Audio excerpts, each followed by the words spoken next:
On a sunny holiday morning, a rare sight these days, I heard footsteps. Entering the living room were Kevin and Elizabeth. They came in with loads of baggage, breathing heavily, but upon seeing me, they put on sarcastic smiles and dropped a bombshell. "From today, we're moving in with you. If you don't like it, divorce me and leave." Ignoring my shock, Kevin and the others started spreading their belongings in the living room. Then, Stella, who looked apologetic, followed. I quietly opened my mouth. "It's okay, but are you sure? I mean, Huh?" Kevin turned pale upon hearing me, and then he dashed out of the house. A few minutes later, he called.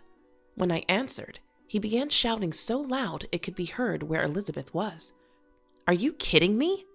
Why didn't you say anything?" "Oh, I thought I mentioned it before." After a pause, Kevin said, "Anyway, I'm coming back," and abruptly hung up. Elizabeth looked like she might faint at Kevin's yelling. "I'm looking forward to Kevin coming back," I said. At my words, Elizabeth's shoulders twitched in surprise. "Brace yourself. The retaliation starts now. I'm Madison, a 45-year-old office worker. Last year, I was transferred to a busy department and have been incredibly busy since. I married Kevin when I was 40. We met at a company year-end party where Kevin was invited as a guest. As his hostess, we hit it off, being from the same hometown. Kevin, 5 years my senior, was the assertive type and a godsend to me, who had almost given up on marriage as I approached 40. We married after dating for a year. No wedding ceremony, as he said it was a waste, which left me a bit sad. But in retrospect, I should have reconsidered the marriage then.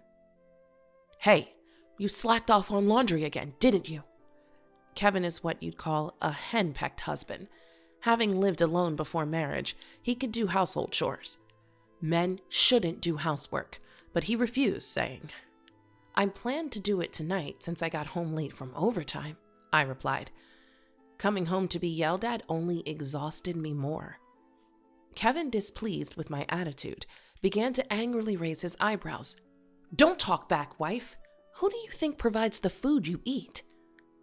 Honestly, I earn more than Kevin. When we married, he knew this and chose a dual income lifestyle.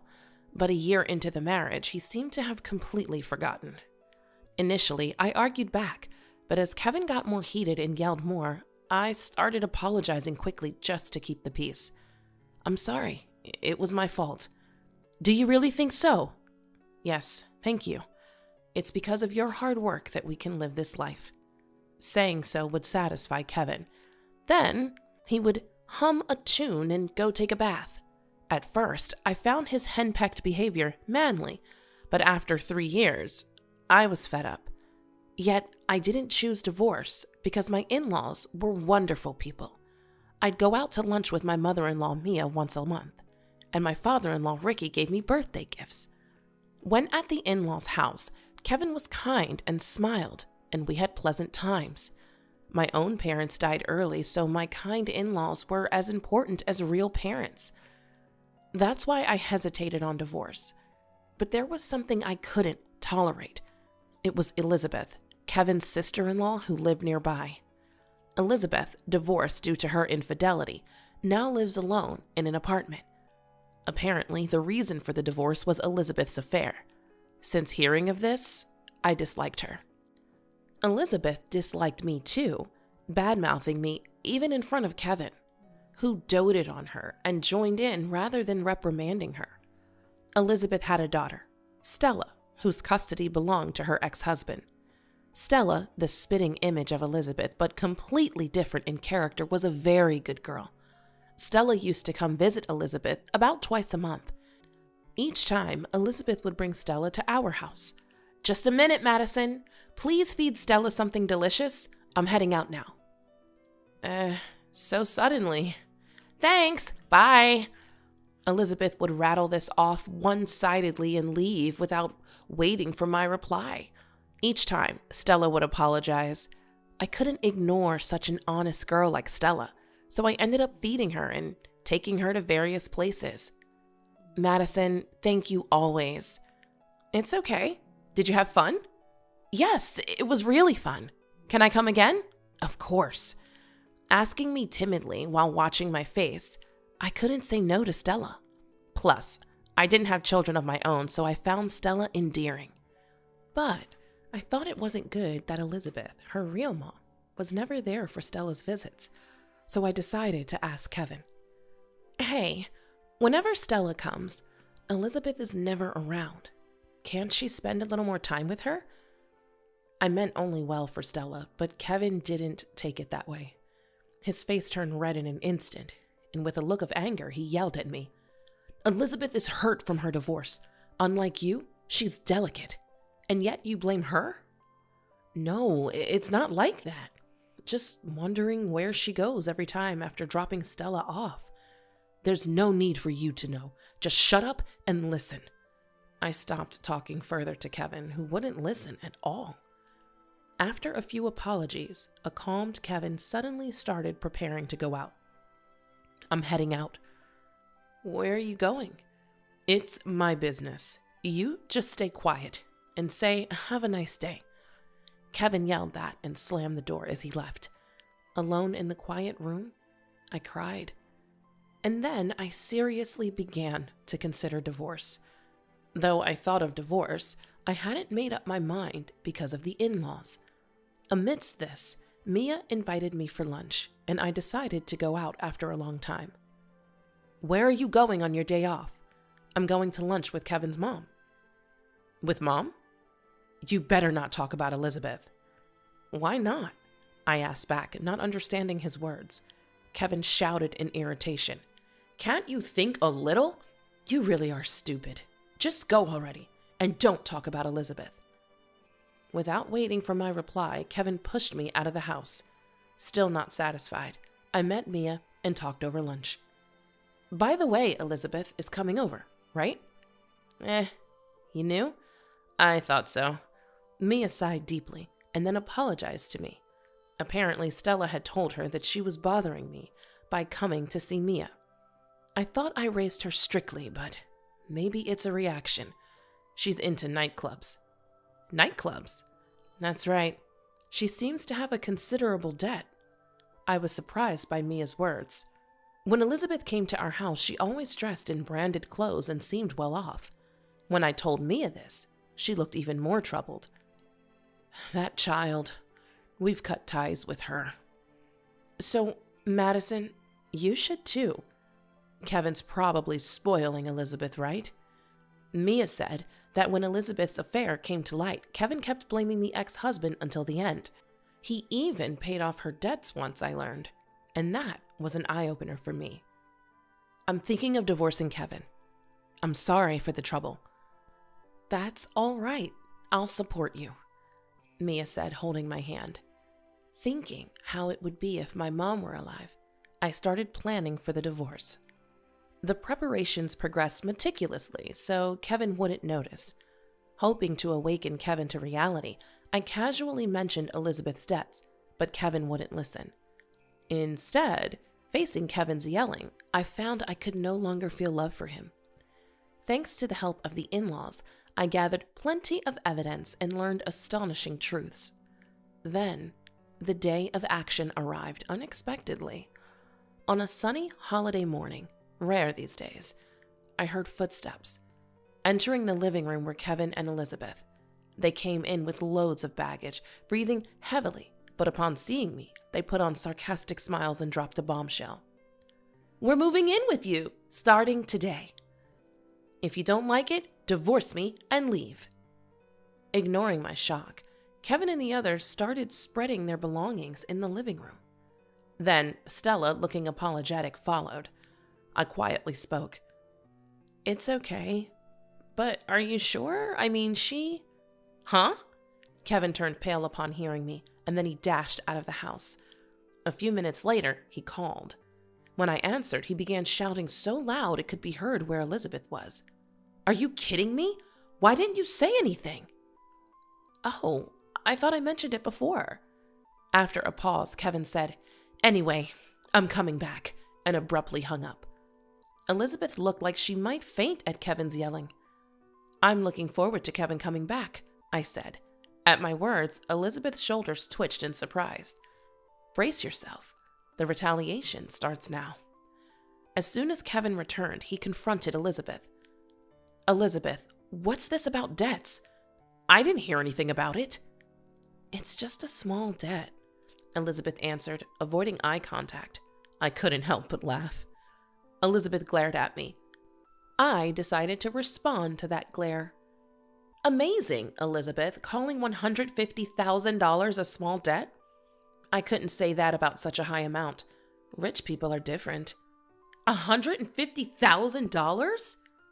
Elizabeth turned to me with a face that looked about to cry when I casually revealed the amount, but I had no intention of letting her off. I continued, unilaterally. The guy from the nightclub? He recently got married, right? Elizabeth got dumped, huh? I'm not dumped. Once I get this house, he'll come back to me, and when we sell this place, the money, oh. Elizabeth inadvertently spilled her plan and looked at Kevin with a, I messed up face. Kevin, confused, kept looking back and forth between me and Elizabeth. I decided to tell Kevin the truth. Elizabeth planned to kick me out, then, eventually you, and sell this house. With the money, she'd pay off her debts and fund her nightclub guy. What the hell is that? Kevin stood there dumbfounded. He couldn't believe his beloved sister was using him like this. Was it all a lie? I want to live with Stella, so let us stay. I was planning to work and support both you and Stella? Hearing Kevin's words, my head ached. He couldn't support his wife, but planned to support his sister and niece? Elizabeth defiantly replied to Kevin's question. You're just an ATM, big brother. Once we sell the house, I can go back to him. Won't you listen to my request? ATM? What's that about? Enough. Elizabeth, brazen, and Kevin, furious, were leaving me out and yelling at each other. Their fight was ugly and ridiculous. The one who spoke to them wasn't me, but Stella. Enough, both Kevin and Mom. I don't want to live together, and I only came today to say goodbye. Stella, what do you mean? This shocked both Elizabeth and Kevin, and they stopped fighting to look at Stella. Stella sighed deeply, looked straight at Elizabeth, and began to speak slowly. Mom, you're not interested in my life, right? I think I told you before, but I'm going to study abroad from high school. So today was to say that. I didn't hear anything like that. Elizabeth raised her voice, and Stella was looking at Elizabeth with a cool, disdainful gaze. Because you never really listened. Always chasing after men. I don't need a mom like that. For me, Madison is my mom. Huh? What do you mean? Elizabeth glared at her as if she were an enemy. But I was just as surprised. Stella came up to me and hugged me. Thank you for holding my hand, for the delicious meals, and for listening and taking me places. You felt like a real mom. Stella's words warmed my heart. I felt a sense of fulfillment and happiness, as if everything I had done for Stella had come to fruition. I never had children, so I often worried if my way of interacting with Stella was correct. That's why I was even more moved. Stella, I too was happy to be with you. Do your best over there too. As I said this and wiped my tears, Stella smiled at me. Yeah, I want to call and send messages. Is that okay? Of course. Stella and I looked at each other and laughed. Elizabeth was watching us resentfully. Then, with a smug smile as if she had an idea, she started laughing. Stella, I'll go with you. Why? It's hard to live there alone, isn't it? Let's live together. They'll pay for our living expenses, right? I was astounded by her audacity. Stella, beside me, looked just as disgusted. Unaware of our reactions, Elizabeth started fantasizing about life after going abroad. Mom, while Stella's at school, we can go to the beach or shopping. When she's at her part-time job, I'll take a nap. At night, I'll go out a bit. Elizabeth talked only about leisure with no mention of work. Stella looked at her with contempt, suddenly burst into laughter. What's so funny? It's hilarious. Why would I want to live with you? Besides, I'm going to be in a dormitory, so you can't come. Elizabeth's face turned red with anger, but Stella didn't stop there. Just as Elizabeth was about to lash out at Stella, an interruption came. Enough already! Dad? Ricky suddenly appeared in the living room, surprising Elizabeth. Beside him was Mia, her eyebrows raised in anger. Coming here after hearing from Madison, and what do I find? How long will you keep troubling others, Elizabeth? Mom, this is a misunderstanding. Stella decided this on her own. In the middle of Elizabeth's words, Mia approached her and raised her hand. A loud sound echoed in the living room, followed by silence. The first to speak was Elizabeth. That's awful, to hit me, Mia retorted sharply. You deserve it. I was wrong to leave you alone after causing trouble to Madison. We've arranged for you to stay with a relative. We're going there now. Elizabeth turned pale and looked to Kevin for help, but he averted his gaze, feeling betrayed. Left isolated and despairing, Elizabeth was led out of our house by Ricky. Hey, I'm sorry. I should have listened to Madison more. I'll listen from now on. What a naive thought, Mia retorted to Kevin's casual words. To the surprised Kevin, Mia continued emotionlessly. I told you before not to involve yourself with Elizabeth, even more so if you're married, but you didn't listen. Now the only choice is divorce. Kevin looked at me, pale-faced. I smiled at him. Then, feeling slightly relieved, I prepared to drop the bombshell. Let's get a divorce. I'll also claim alimony for your verbal abuse. And let's see, maybe for infidelity too. Infidelity? What are you talking about? Kevin stumbled over his words, trying to feign ignorance. I felt pathetic for once, thinking such a man was reliable. I pulled out several photos from my bag. You recognize this woman, don't you? Did you take secret photos? If someone's doing something they shouldn't, isn't it their fault? Kevin, seemingly out of excuses, just stayed silent, looking frustrated. I laid out the documents and had him sign them. After everything was finalized, I spoke to Kevin with a smile. Thank you for everything. Though I made more money, did all the housework, and handled everything else, it was me who took care of everything. So take care. Don't forget the payments. Kevin had nothing more to say to my words. I said goodbye to Mia and left our house. I arranged to pick up my belongings later and stayed at a nearby hotel after dropping Stella off at her home. A clean room, a soft bed, and a space without anyone to complain. That's when I finally regained my freedom after 5 years. The next day, I promptly filed for divorce and became truly free. Mia called to apologize and assure that Kevin would deposit the alimony within a week, which he did, in full. Since Kevin had little savings due to giving money to Elizabeth, the in-laws had paid the alimony in advance. Regarding this, they'll get Kevin to repay it in full, so don't worry, they told me. Kevin lost his job and was sent to live with a different relative. He ended up on a farm, working from dawn to dusk, without holidays. Escape was impossible without a car, and the mountain roads were too much for Kevin, who had never driven them. I thought it was tough, but didn't feel sorry for him. Kevin's affair partner was a club girl who only saw him as a paying customer. She didn't even know he was married and apologized when I met her. She even returned the branded bags Kevin had given her, which I sold and used the money for lunches with Stella. Elizabeth was sent to live with relatives near the sea, working from sunrise every day. Her once well-maintained hair and nails were now completely ruined. Apparently, she had fallen behind on child support payments for Stella, and the relatives have covered it, so now she worked unpaid. I could only hope she might change her ways. Stella, meanwhile, successfully went abroad and now lives in an overseas dormitory. She's gotten close to a girl she shares a room with, and I receive messages about their daily adventures. She's planning to bring her friend during a long break, and I've agreed to host them for sightseeing. As for me, my days are still busy, but without the marriage, my chores are halved. and there's no one to complain. It's a different kind of busy, much more fulfilling. When I dropped Stella off, I met her dad, Elizabeth's ex-husband, for the first time. A nice guy.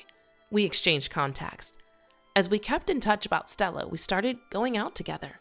I found peace just being with him, something I never had with Kevin.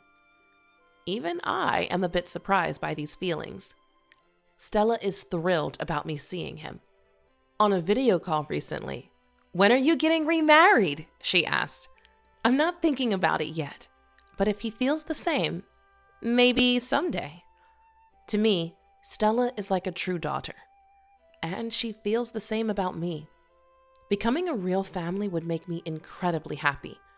With that hope in my heart, I head to work today as well.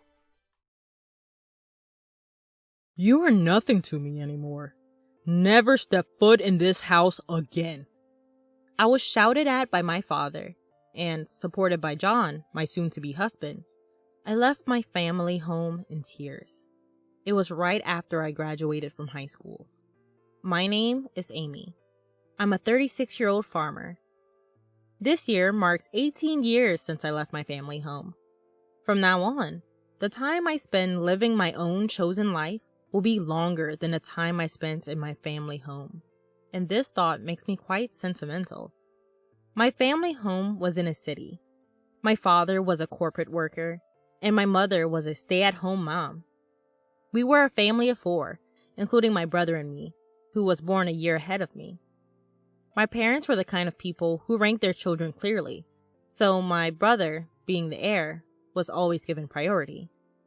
The quality of our meals and the grandeur of our birthday presents were always superior for my brother. He boasted about his superiority and always bullied me. There were times when I felt lonely, and there were times when I cried out, "I want attention too!"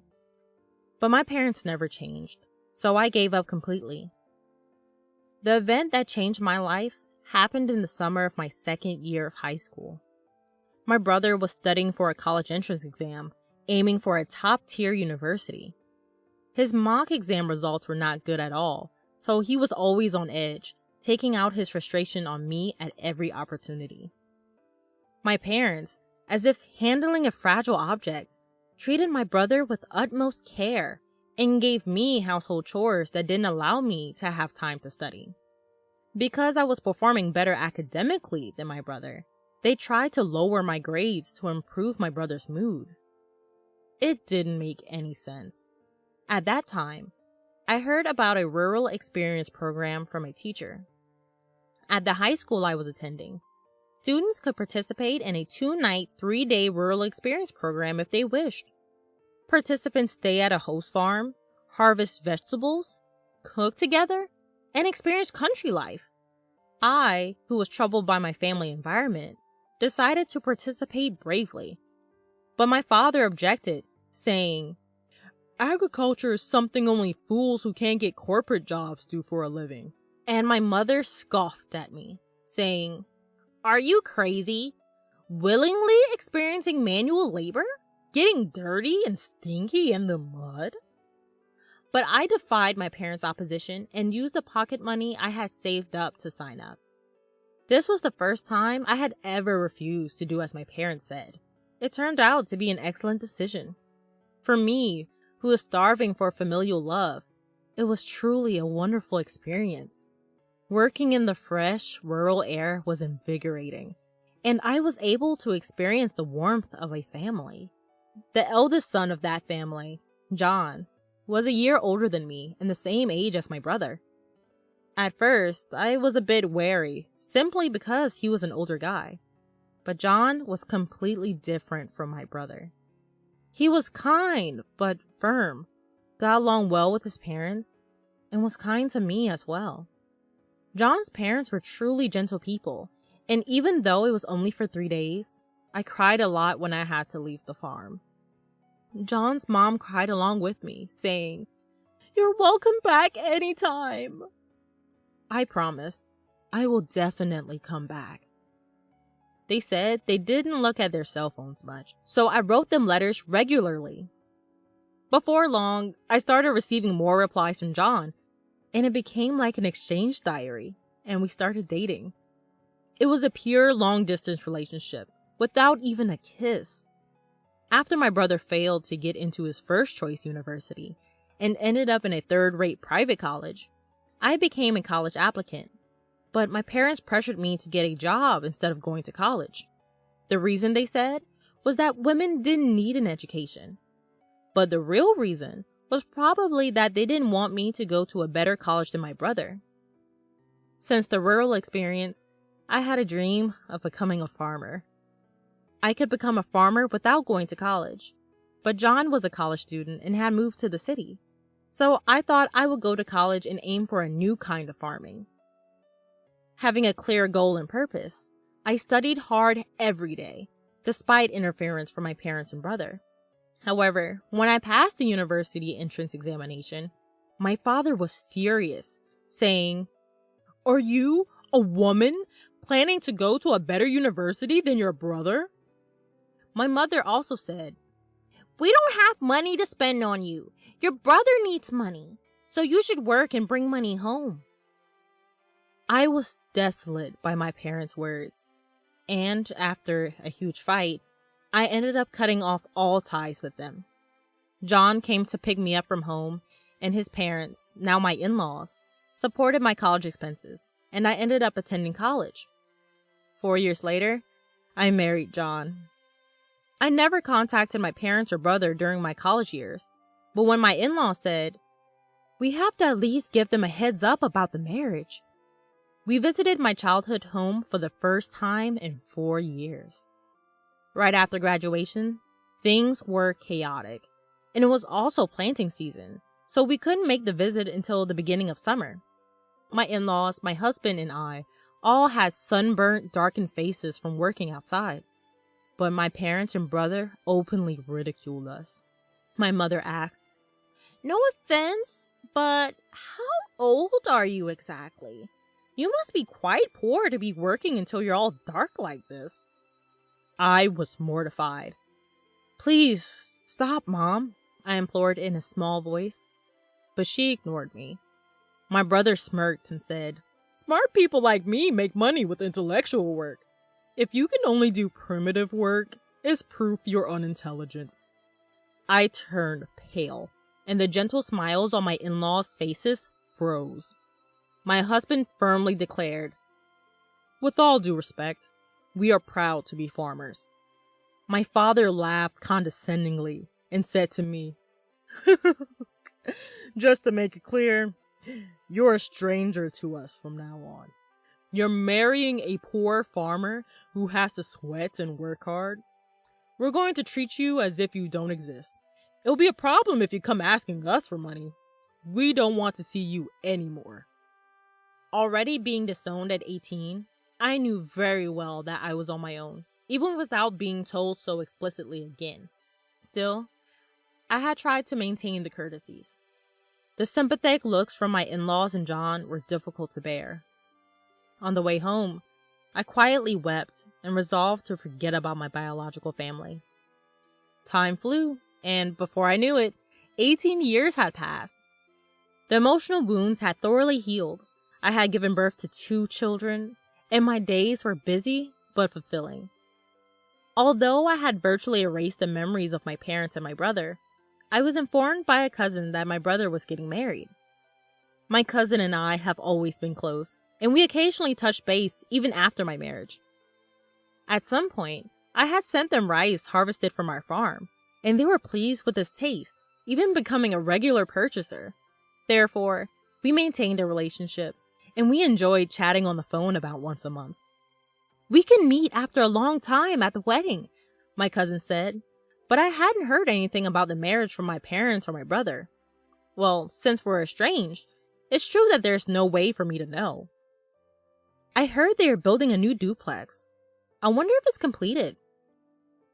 Apparently, both my parents and my brother and his wife plan to move after the wedding. My cousin knew about the estrangement between my parents and me, but they seemed to think that I would attend weddings and funerals. After finishing the phone call with my cousin, Impulsively, I dialed my mother's cell phone number. However, I was met with an automated message saying, "This number is no longer in use." I tried calling my father next, and again, the same automated message. Had they changed their cell phone numbers? I didn't know my brother's number, so I couldn't call him. With trembling fingers, I dialed the landline for my family home, and it connected. My heart pounding, I waited for someone to pick up. "Hello?" It was my brother who answered. "Brother? It's Amy. I heard you're getting married and moving." I hesitated over what to say next, about to offer congratulations when I was cut off by my brother. "There's no need for you to do anything. You, a farmer, are a stranger to me. Don't call me."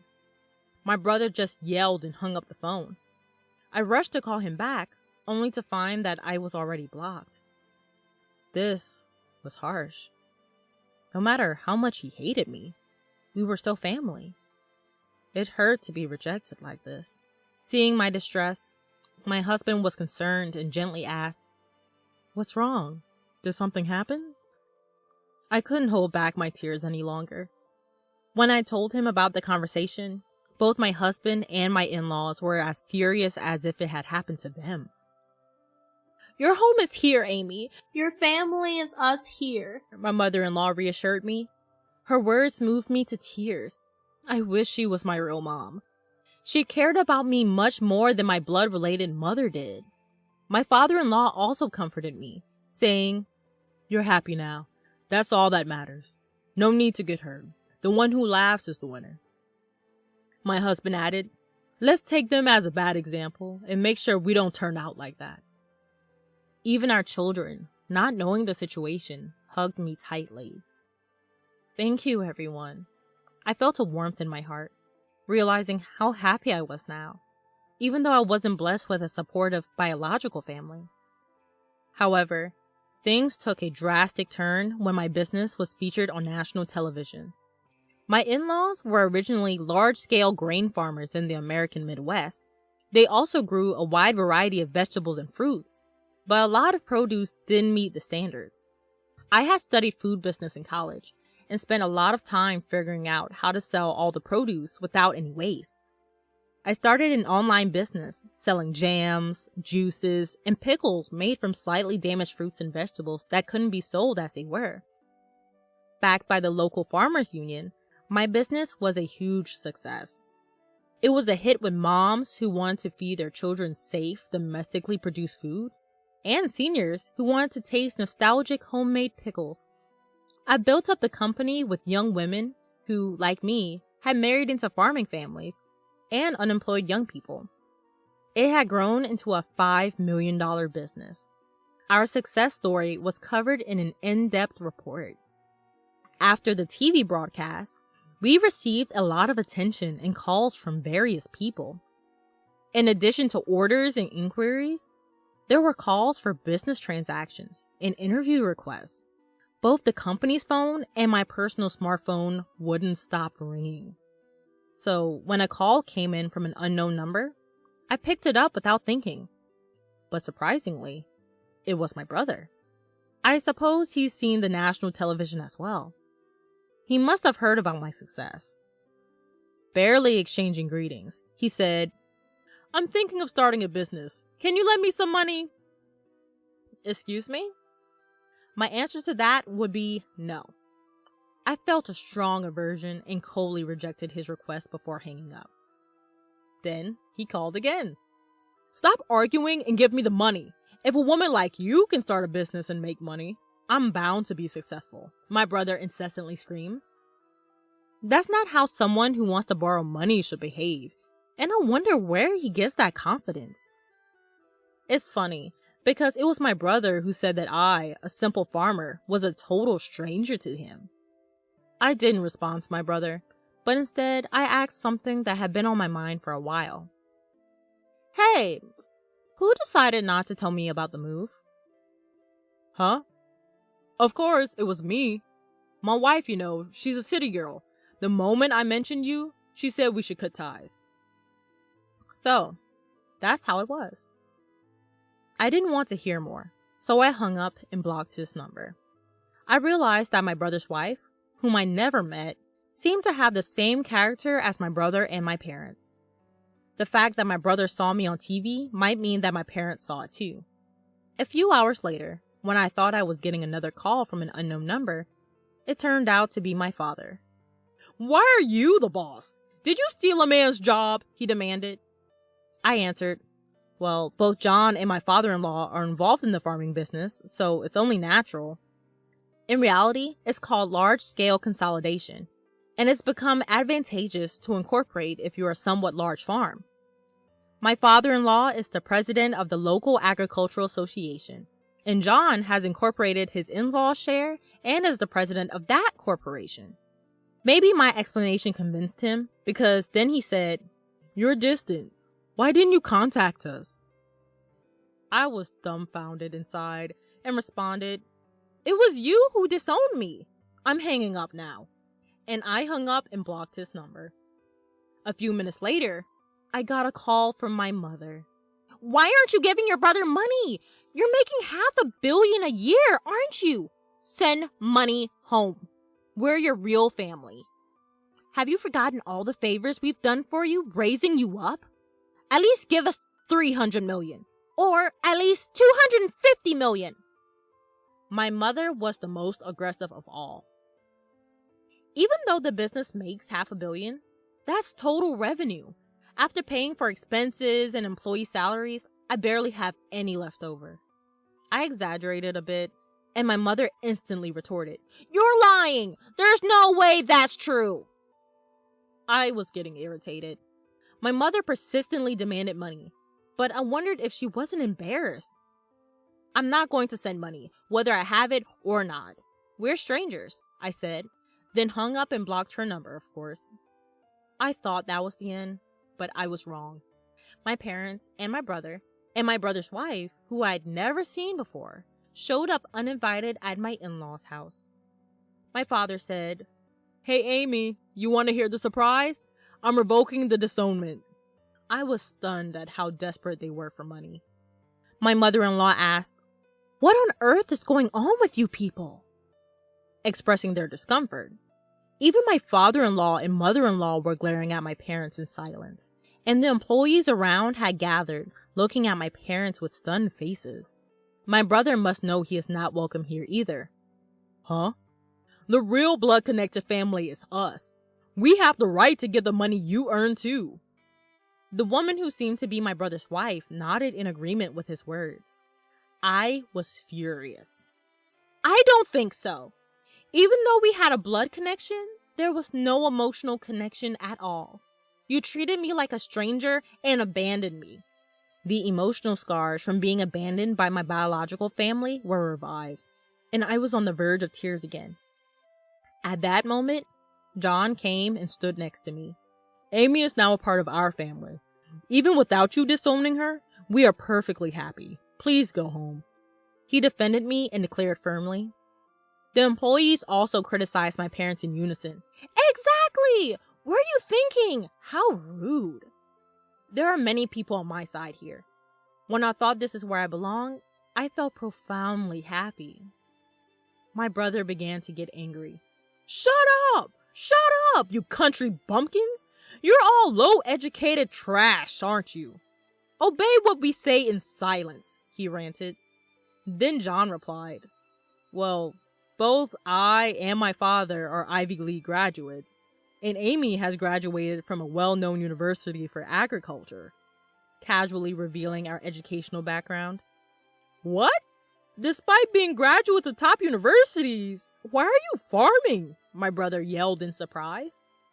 Perhaps for my brother, who graduated from a low-ranking university, the title of university graduate was his only pride, and he probably didn't expect to lose in terms of educational background. With a cool face, John said, "Farming is a respectable profession. We can fully utilize what we've studied in college." I couldn't help but burst into laughter at that scene. Brother, you've lost to John in everything. I managed to laugh and somehow felt relieved. Maybe I was too afraid of my brother and parents. Let me say this clearly one last time. We are already strangers. I stopped speaking for a moment, deliberately changing to a polite tone. So I can't lend or give money to strangers. Please leave. If you make a fuss or act violently, I'll call the police and take legal action. I declared our severance clearly. My in-laws and husband suddenly came closer to me to protect me from harm by my parents and brother. I was deeply moved, feeling truly cherished. The employees also shouted at my parents, "Get out of here! Go home!" My parents, my brother, and my sister-in-law glared at us with resentment. But they couldn't say anything more and could only retreat. Afterward, according to a story I heard from my cousin, my brother and parents tried to get rich quick and started a business with debts instead of borrowing money from me. But their arrogant character led to a big failure. Now, they seem to be on the verge of bankruptcy. But I'm a stranger now, and I have no intention of getting involved anymore. As for me, my work is going well, and I'm surrounded by a true family of respectable in-laws, a loving husband, and adorable children. I will cherish each day while savoring the happiness of life. I'm Emma, and I'm 29 years old this year. My husband Jake is the same age. We've been married for 3 years. We have occasional quarrels, but we've always respected each other and got along. Both my husband and I work full-time. We were quite content with our jobs, but as our 3rd wedding anniversary was approaching, we started to consider having children. I've decided to get married. Then, out of the blue, my brother suddenly announced. Not only I, but also my parents were taken aback by the sudden news. My brother David is 35. He works at a reputable company and is a sincere and kind older brother I'm proud of. However, he had never mentioned having a girlfriend before. Everyone was astonished when my brother, who has always been somewhat detached from the opposite sex, suddenly announced his own intention to marry. As we dug deeper into the story, we learned that his girlfriend of 6 months was pregnant, and they had decided to marry quickly. What's she like? She's lively and forthright. Well, since David is more of a laid-back type, maybe someone like her would be a much better match, our mother said with a chuckle, and our father nodded with a wry smile. Despite the surprise of a shotgun wedding, it was delightful news. They had already met her parents, and they asked us to meet her family soon. Can I come too? Of course. I'd appreciate it if you and Jake could come.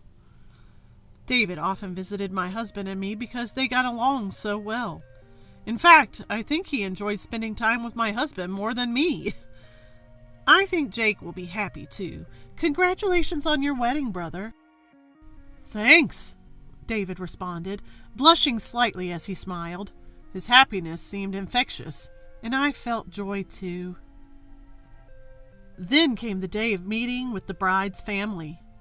We, my parents and us, a couple, were waiting in the hotel lobby.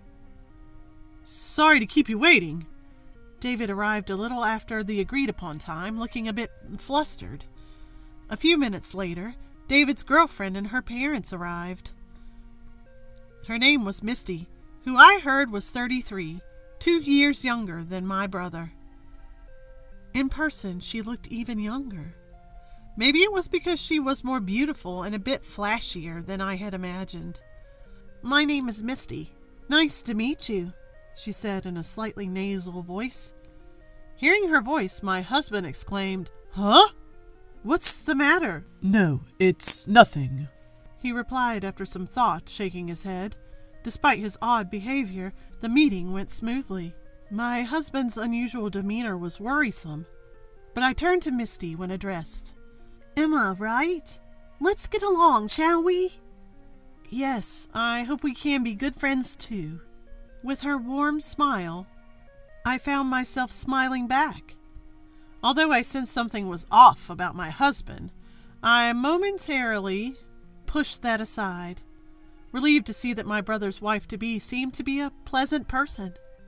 However, I was soon to realize that my instinct about my husband was right. After their marriage registration, my brother announced they were planning to have a wedding ceremony. It was the fervent wish of his wife, he said. I understood their sentiment. It was a once-in-a-lifetime event. She was already pregnant, and my brother wanted to fulfill her wish, so they decided to hurry and hold the ceremony before her belly got too big. I was surprised when I heard they managed to secure a date for the ceremony a few months from now due to a cancellation. The couple decided to live in my brother's house, about an hour's drive from ours.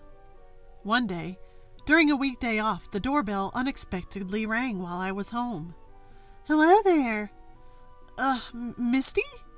It was my brother's wife standing at the door. Aside from dropping off some items, she had never visited our house before. "I came to visit. You're off today, aren't you?" Leaving me bewildered, she boldly stepped into the house. I hurriedly followed her in, finding her curiously looking around the house. Is my brother? Of course, he's at work. It's a weekday." That wasn't the point of my question, but she started talking before I could clarify. "I'm just bored at home. You must be bored too, being home alone. Hey, I'm thirsty. Can you make me some tea?" Feeling awkward, I went to prepare some tea, but when I came back, she had closed the windows and turned on the air conditioning. "Tea is not good during pregnancy, right? I'm sorry, I don't have any caffeine-free options at home. Only mineral water." "Oh well, it can't be helped." "Sorry." For some reason, I found myself apologizing as I handed her the mineral water. She sipped it, glancing around the room with a small smile on her face. "What a small house." "Excuse me? Hey, I heard you guys didn't have a wedding, right?" I was taken aback by the abrupt change in topic. "We got married almost 3 years ago, and yes, we never had a ceremony. When we were discussing a wedding after getting married, the COVID-19 pandemic hit.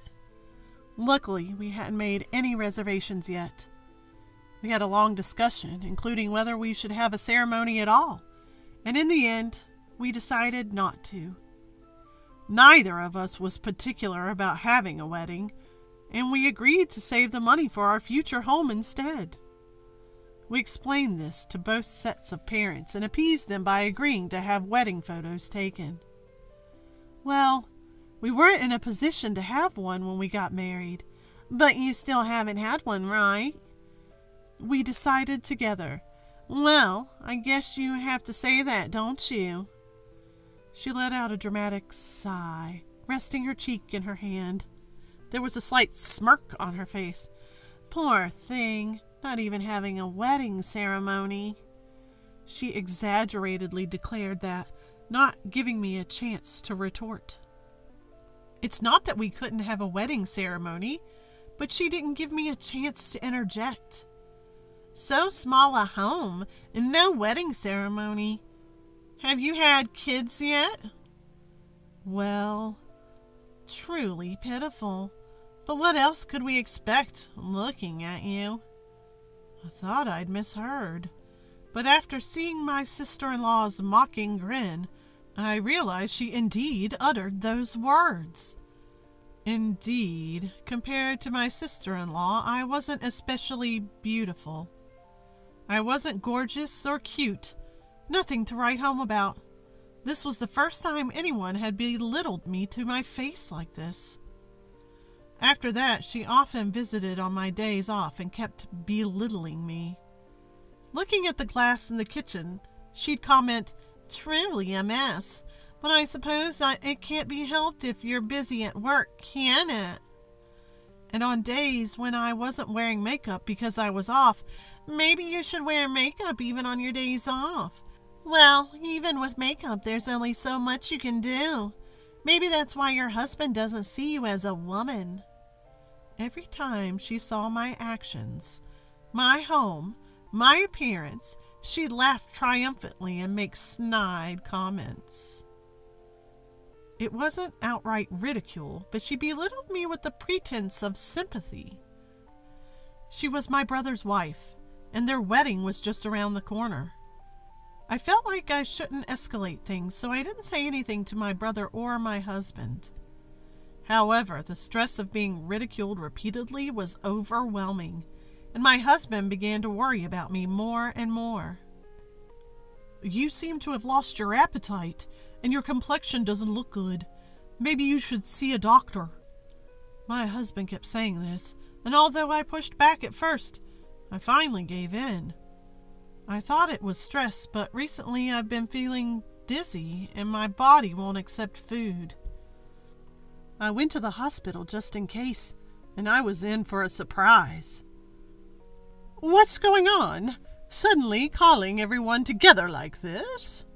My mother seemed uneasy because I had called my parents and my brother's family to our room. Looking at my mother's nervousness, my husband and I shared a small laugh. "Actually, I'm pregnant." The first thing I thought when the doctor mentioned the possibility of pregnancy was, "No way." I thought it was time to consider having children, but recently it was the last thing on my mind. What I thought was stress was actually morning sickness. Pregnant? Yes, I'm still in the early stages. "Emma!" Suddenly, my brother raised his voice and gave me and my husband next to me a strong hug.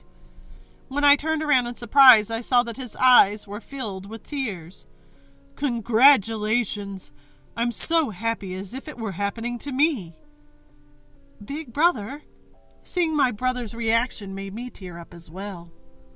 My parents joined in crying, and afterwards we all shared a laugh. As we were all talking happily as a family, I suddenly felt a gaze on me.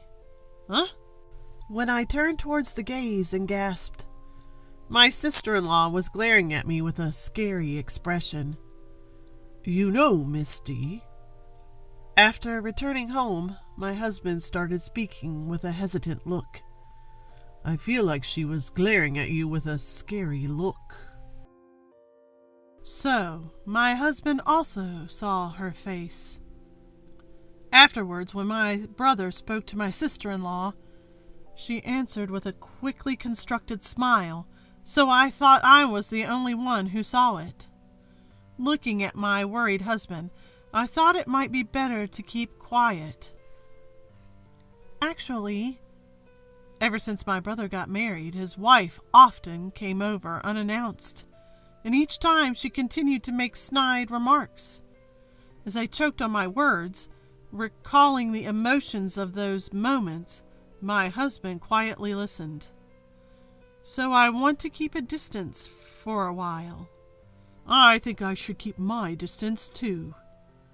"Yeah, but she might come over to our house all of a sudden. What should we do? What about going back to your parents' house for a while?"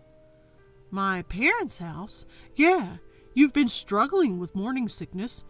Can you commute to work from there?" "If you do that, I'll feel relieved knowing you're at your parents' house."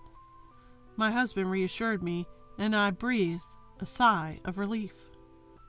We have no intention of telling my parents about this right now. I don't want to rain on the parade of my newlywed brother, and I don't want to blow this out of proportion. But right now, I can use my morning sickness as an excuse to return home. Still, why is she attacking you so much? I have no idea. The first time I met her was at the pre-wedding meeting. The next time I met her, she was like that, and I really don't understand why. I feel like I've seen her before. Huh? Where? My husband had reacted strangely when we first met her. I can't be for certain. Although he evades, he says he'd like to look into it if he can.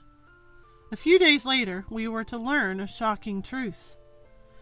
Back at my parents' house, my husband frequently visited, and there were no more attacks from my sister-in-law. It was peaceful. just as my morning sickness was calming down and the wedding day arrived without a hitch. We were getting ready at home, later than my parents, who had left early.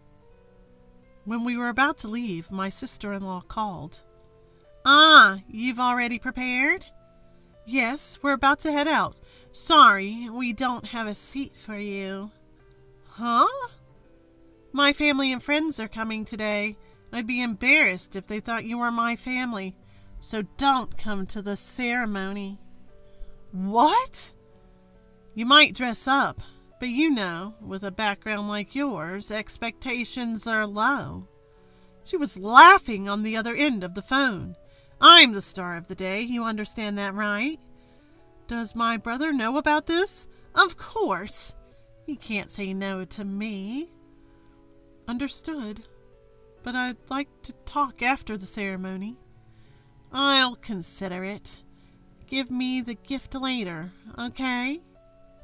She hung up after having her say. My husband was looking puzzled at me, standing in stunned silence. Misty said, "It would be embarrassing if I came to the wedding, so don't come."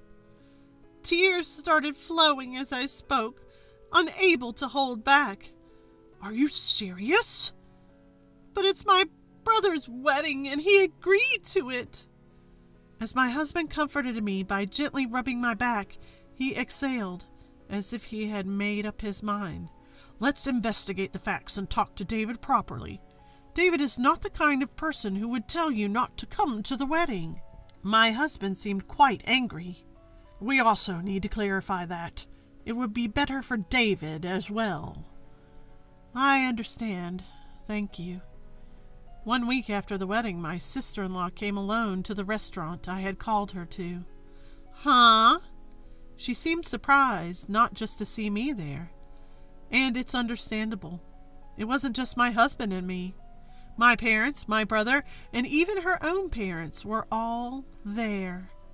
"Why? I didn't hear anything. Is there something going on today?" "Yes, you told me to hand over the gift, right?" "Really? It was a joke. Did you need to go to this extent?" "I have something to discuss before I hand it over." It seemed suspicious to her that no one else was speaking. Her gaze was frantically shifting around the room. "Misty, you worked for Sunrise Systems before your marriage, didn't you?" "And so what?" "Why did you quit?" "It's obvious, isn't it? I was getting married and having a baby. I thought my husband had accepted that. Why bring it up now?" "Accepted? I didn't say anything about her quitting. But to suddenly quit just because she's pregnant without discussing it first?" My brother sighed in exasperation. "But that's old news, right?"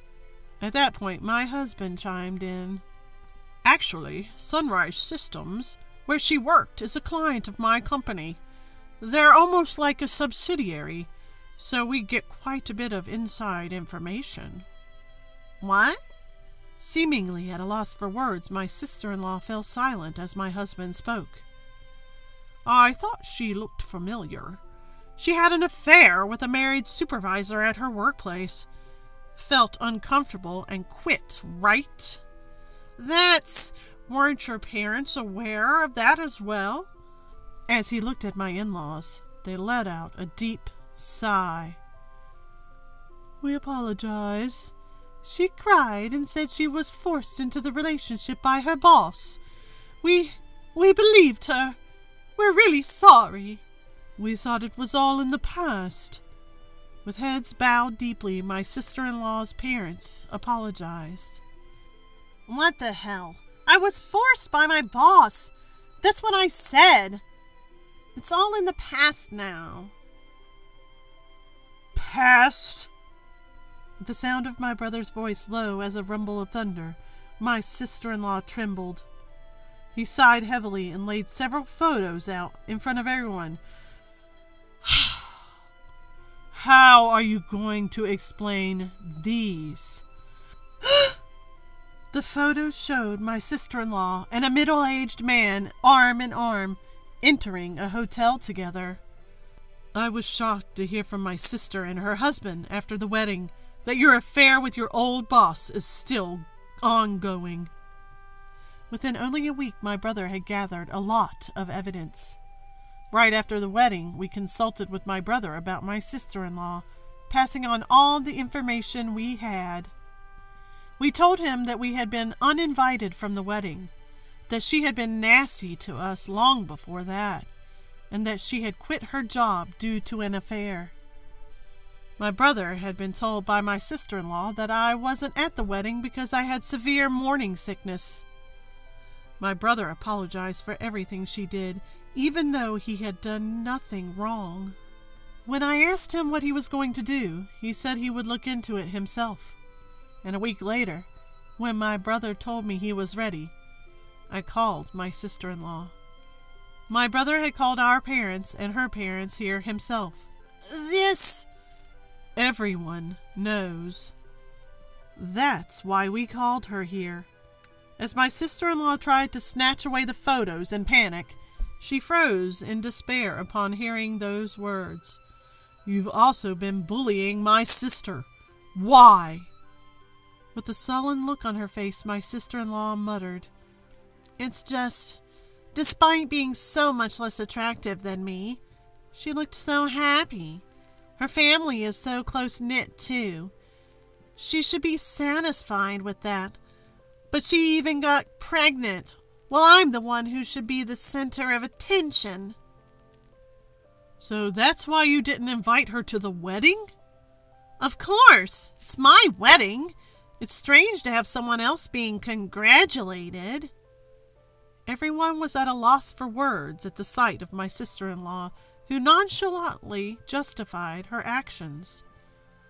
Let's divorce. No. Do you think you have the right to say no? But I have a baby. How are you going to take responsibility? She stood up, placed her hands on her stomach, and shouted, If it's my child, of course I'll continue to pay child support, even after the divorce. If it's really my child. After that, my brother and his wife divorced. She put up quite a fuss, but given her actions leading to the divorce, it was clear she was at a disadvantage. No court proceedings were necessary. When she was told she'd be legally accountable for a reasonable sum of money if they went to court, she conceded for a smaller amount. After the child was born, a DNA test showed that my brother wasn't the father. Figures, my brother said, looking a bit pained. Because the child was born within 300 days of the divorce, by law the child was considered to be David's, my brother. It's a bit of a hassle that parentage can't be denied without going through civil litigation. But with the DNA test results in hand, there's no need to worry. The ex-wife continued her relationship with her former boss unabashedly and was thoroughly chastised when the boss wife found out. Apparently, this was the second time the wife found out. The first was when she quit her job, and now again when she decided to divorce. The first time their parents had intervened, but after this incident, it seems she's been abandoned even by them. For some reason, the ex-wife has been contacting my brother for help, he mentioned in a tired voice. Nearly a year after that incident, the phone rang. Hello? What do you think you're doing? The ex-wife's shrill voice echoed in my ears. My husband looked at me in surprise as our child lay sleeping in the crib. The ex-sister-in-law seemed out of sorts, frantic. It's your fault for never picking up, no matter how many times I've called. You've made me miserable, so I'm going to make you miserable too, she screamed over and over. Your current situation is your own making. Shut up. I won't be satisfied until you've gone through the same. If you keep playing dead, I'll burn down this entire apartment. I paled at the ex-wife's threats. My husband, who had been listening beside me, immediately reported it to the police. Then the ex-wife was arrested. The police arrived in time to prevent the arson, but since she couldn't get into our house, she had damaged our door and windows, seemingly caught in the act of vandalism. After that, fearing the ex-wife's stalking behavior, we decided to go ahead with our long-planned home build and moved there. We no longer live in the apartment the ex-wife knew about. That, at least, was a relief. We got busy with things like child rearing, but we're leading a lively and enjoyable life. My brother comes to visit and plays with our child. Apparently, my brother has someone he likes recently, and occasionally he consults with my husband and me, blushing a bit. Let us meet her before you decide to get married this time, okay? I joked, to which my brother responded with a wry smile, saying, I'm counting on it. Grandma, can I have $10 for my allowance today? My front door swings open, and my 6-year-old granddaughter burst in with a smile on her face. Oh, Emma, you're here again. My voice is usually somber for talking to a grandchild, but it's understandable.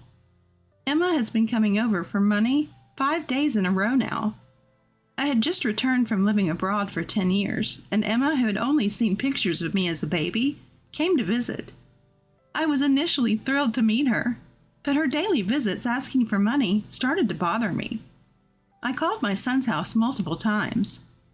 Finally, I got a hold of my daughter-in-law and can't help but raise my voice. What kind of values are you teaching your child? She comes over every day asking for money. What are you talking about? I'm even more puzzled by my daughter-in-law's confused response. And then I'm shocked by the truth she reveals. I moved abroad when I was 50 due to my husband's job. At the time, we left our college-age son in New York and moved to another country. Eventually, he got a job, got married, and had a child 6 years ago. When we saw the baby pictures, we were so thrilled that we sent a ton of diapers, much to our son's dismay. After 10 years abroad, we decided to move back to New York upon my husband's retirement. I contacted my son to let him know I'd be coming back alone first. I'll be back the day after tomorrow. Can you pick me up? Sorry, I have an overseas business trip starting tomorrow. Oh, we'll just miss each other. That's too bad.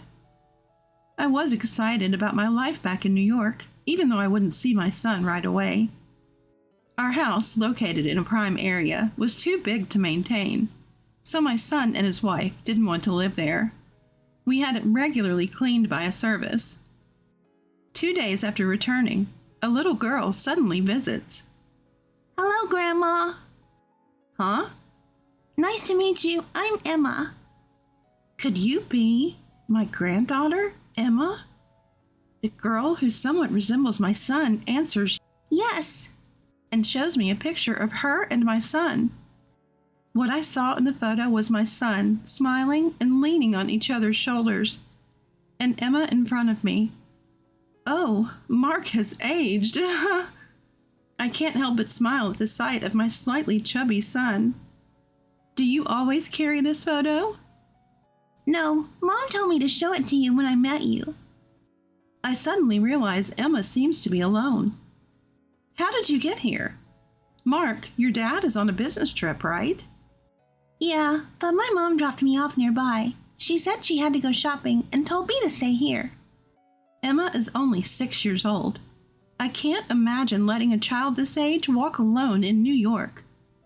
But looking at my innocent granddaughter's face, I can't help but smile. Do you want a snack, Emma?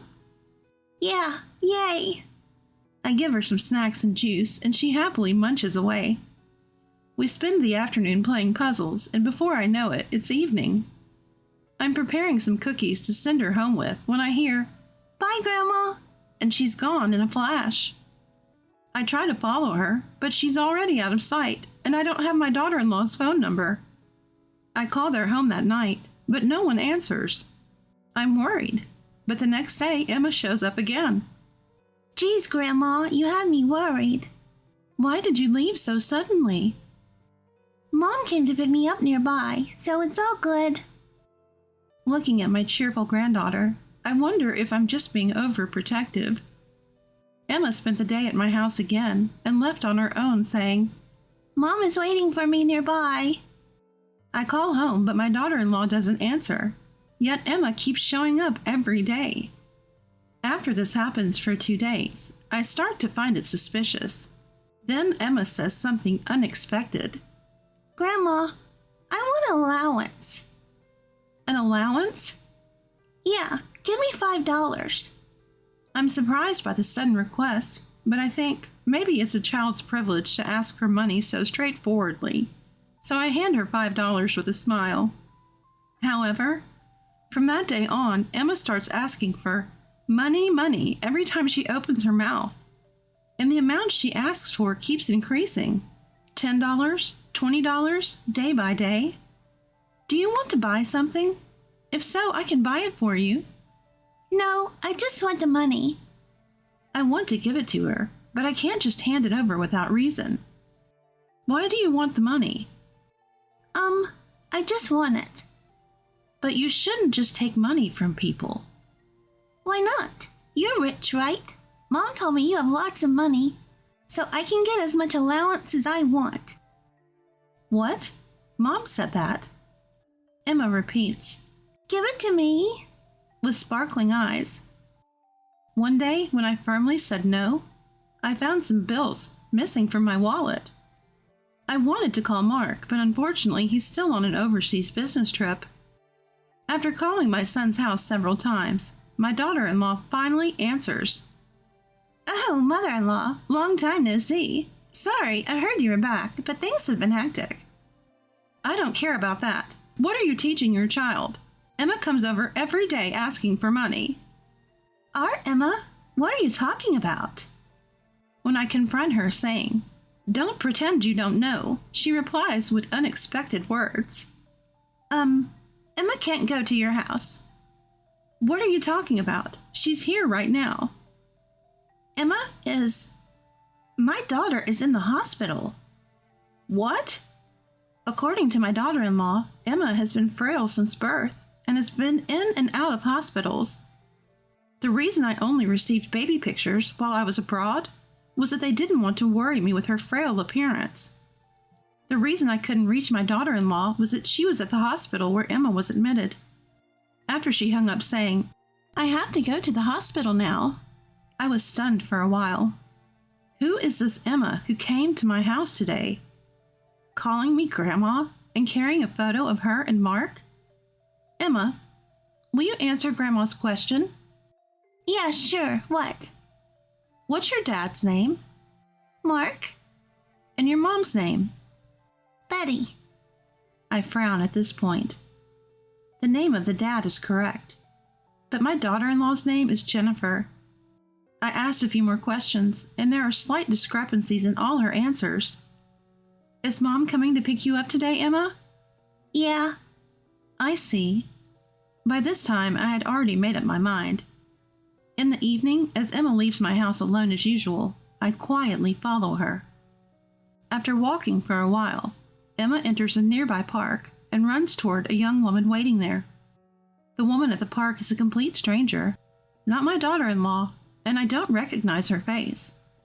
I hurriedly approach the two as they try to leave the park. "Excuse me, are you this child's mom?" "Yes, so?" "Who are you? This child has been asking me for money." I whisper so the child can't hear, but the woman responds loudly. "So what? You're Emma's grandma, right? It's only natural for a grandma to give her grandchild money." "Who told you that? Mark?" "Who else would it be?" I question the smirking woman and find out she's my son's mistress, and Emma is his secret child. He even gave this secret child the same name as his daughter. What is Mark thinking? My real granddaughter is in the hospital, and my daughter-in-law is by her side. And Mark took advantage of this to have an affair and even father a child. I feel dizzy from the shock. We need to have a serious talk. "What, you're going to lecture me? It's not his fault. He won't leave his wife." So you're extorting money from me because... Exactly. I need to get something out of this. But if he says he'll divorce, I'll stop. I'm still furious at Betty's arrogance, but I propose that we'll have a proper discussion when Mark returns from his overseas trip. She reluctantly agrees. 3 days later, I confirm Mark has returned and invite him to dinner at our house. Waiting for Mark, who enters the living room loosening his tie. Me, my daughter-in-law Jennifer, and his mistress Betty. What's going on? That's what Jennifer and I want to know. Mark is surprised, but I have no intention of letting up. Mark, you need to divorce Jennifer right now. Why should I? Who else has been having a long-term affair and even fathered a secret child? That's not it. There's a reason. And besides, Jennifer would never divorce me. How would she live without my income? Just as Mark starts to regain his composure, Jennifer crushes it. No, I will divorce you. I don't need to worry about my future. I'll endure any hardship for my daughter. It's better than being married to you. Hey, you're joking, right? Having a divorce on my record would ruin my reputation. I don't care. Go build a wonderful family with that woman over there. Betty, the mistress, is thrilled. Yay, you're getting a divorce. So, mother-in-law, when can Mark and I move into this big house?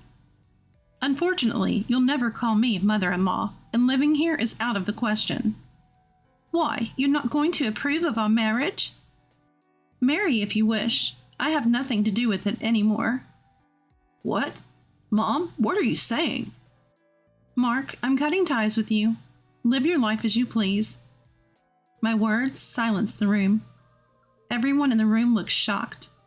A few seconds later, Betty breaks the silence with a scream. Ah! What? You've got to be kidding. What's so appealing about Mark if he's not your son, you rich old lady? What did you just say? I was with him because your parents are rich. Otherwise, why would I have a relationship with a married man? I even had a child thinking it would get me more money. It seems my son chose a terrible woman to have an affair with. Mark's face turns from pale blue to ghostly white. I thought you were a rich old lady coming back from overseas, and now this? This is a joke. I'll sue you for damages. You're quite bold, but actually you're the one who should be paying damages. You had a relationship with a married man after all. No. I didn't know he was married. Mark deceived me. Oh. Didn't you just say you were with him because his parents are rich, even though he's married? I didn't say that. There's no proof. Goodness, I never thought my long stay overseas would come in handy like this. I pull out my mobile phone, which is set to record. Don't underestimate me because I'm old. I lived in a country where lawsuits are common. Recording conversations for evidence is pretty standard there. Now it's Betty's turn to go pale. She slumps down, defeated, and the next moment clings to my leg. Please pretend you didn't hear what I said, Aaliyah. Delete that recording. Why would I do that? Just pay what you owe.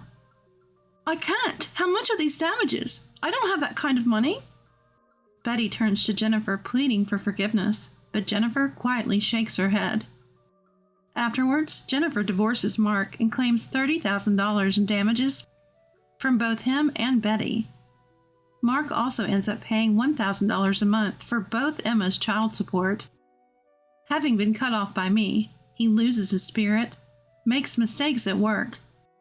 Apparently, he was fired for causing great damage to the company and is now working hard at his day job. I heard Betty is somehow making ends meet working at a club. As for me, I decide to live overseas again. After discussing it with my husband, we decide to take my former daughter-in-law, Jennifer, and Emma with us. With cutting-edge treatment and perhaps the foreign air agreeing with her, Emma's health gradually improves, and she's now running around parks full of energy. I get to watch my beloved granddaughter grow up by my side, and I'm living happily ever after. My name is Sheila.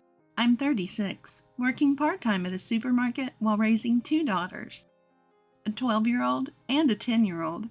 We live as a family of 4 with my husband, Tommy. Life was comfortable and happy. I genuinely believed our peaceful days would continue as I watched my lovely daughters grow. One evening after dinner, and once the kids were in bed, Tommy, with drink in hand and a serious look, began to speak. Got a call today. Looks like Aaron's getting a divorce. I was taken aback by the sudden news. Wait, Aaron's divorcing? Aaron is Tommy's younger sister. I recall she got married about 7 years ago and has a 5-year-old child.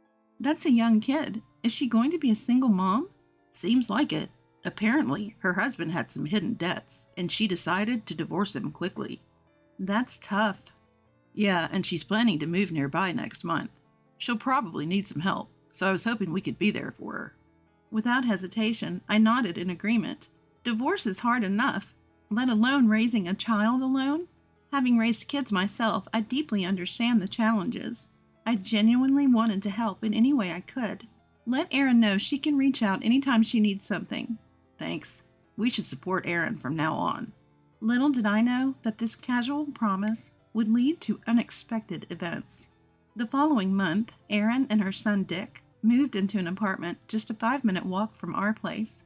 On the day they moved in, Tommy and I invited them over for a small housewarming celebration.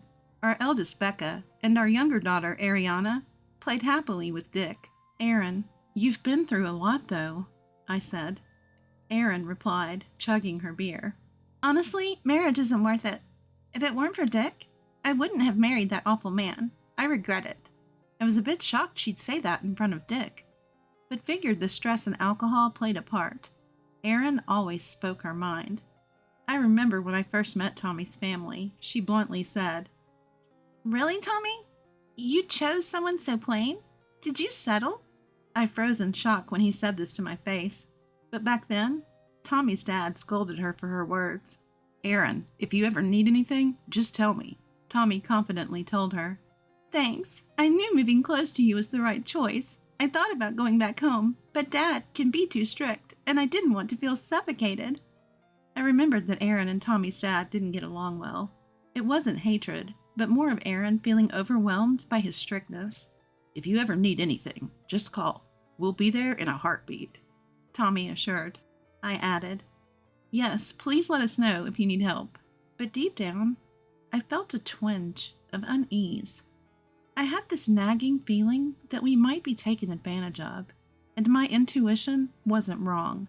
The day after Erin moved in, as I was preparing dinner, the doorbell rang. Becca, can you get the door? I'm in the middle of something, I asked my eldest, who was watching TV. Mom, it's Aunt Erin and Dick, Becca informed me. I paused my cooking, wondering if something had happened. When I reached the door, Erin said, Hey, Sheila, I'm really short on cash right now. Can we join you for dinner? Taken aback, I replied, I'm sorry, but I wasn't prepared for extra guests tonight. But you said we could come over any time we're in trouble. She looked at me with a slightly annoyed expression. I did say she could come over, but not without a heads up. Just then, Tommy came home from work. Upon hearing the situation, Tommy said, Erin's going through a lot. Let her have a good meal here. So I decided to order delivery for Erin and Dick. After dinner, they even took showers at our place before leaving. Erin, we need some notice before you come over. Can you let us know in advance next time? I asked as she was leaving. Before Erin could respond, Tommy interjected. Hey, Sheila, Erin's struggling raising a child on her own. Don't be so cold. He then turned to Erin. You don't have to worry about anything. You can always rely on us. Thanks, Tommy. Sheila, I'll be counting on you a lot from now on. True to her word, Erin started coming over almost daily. She'd have dinner, take a shower, and leave. When I suggested she shower at her place, she'd say, It saves on utilities. Considering her divorce was due to her husband's debts, maybe she's become overly frugal. But this was beyond common sense. I decided to discuss it with Tommy. Our daughters are getting affected by Erin's frequent visits. She leaves Dick with them and just watches TV. They can't even watch their shows because they're busy with Dick. I've told her multiple times to take care of her son, but she doesn't listen. Can you talk to her? She's struggling raising Dick alone. Let her relax here. When I said that, Tommy turned away. as if to say that this was the end of the conversation. In the first place, it's Tommy's fault that she's doing whatever she wants in our house. I, too, was raising kids. Tommy only acknowledged Aaron's struggles, taking my efforts for granted. Speaking of parenting, I'm raising kids every day, too. It's just as tough for me. But Tommy only talks about her struggles and takes for granted what I, his wife, do. He doesn't seem to appreciate me. Honestly, Tommy frustrates me. When I suggested to Tommy, considering our daughters, can we limit Erin and her child's visits to just the weekends? Tommy reluctantly agreed, saying with a sour face, You can be surprisingly unpleasant. Fine. But when she stopped coming over, Tommy started visiting her apartment almost daily. Almost every weekday, Tommy stays at her place. Our daughters ask, Isn't Dad coming home again today? Did you two have a fight? It's strange for a dad not to come home 5 days a week without a work reason. I couldn't take it anymore and called Tommy's cell. Where are you right now? I'm at Aaron's. I was just giving Dick a bath. Tommy said it as if it was the most natural thing. Come to think of it, Tommy never bathed our daughters. I reached my limit and decided to have a serious talk with Tommy that weekend. Our daughters are getting anxious with you only coming home on weekends. I don't want to create a rift between us, so please reduce your visits. Tommy replied, Fine, then you make meals for Aaron and Dick. Deliver 3 meals a day. Aaron is too busy to cook. Help her out. Hold on. Isn't Aaron unemployed? I can't imagine she's too busy to cook. I couldn't help but push back against Tommy's shocking suggestion. Tommy then said, Aaron is still healing from her divorce. It's sad that you're cold to her too. My distrust of Tommy, who overly sides with his sister, grows. Delivering 3 meals a day is impossible. You might not realize, but I wake up at 5 a.m. to handle house chores. If I have to prepare 3 meals for 2 people, I'd have to wake up 2 hours earlier. Just wake up at 3 a.m. then. What are you saying? Waking up at 5 a.m. and going to my part-time job is already tough. Don't act high and mighty over a part-time job. You probably don't work that hard. Stop joking. It's absolutely impossible. Maybe you're the one joking. Maybe we should divorce. I was shocked by Tommy's sudden mention of divorce. What do you mean by divorce? If you can't listen to me, then we should divorce. You said you wanted to help Aaron, but all you do is complain.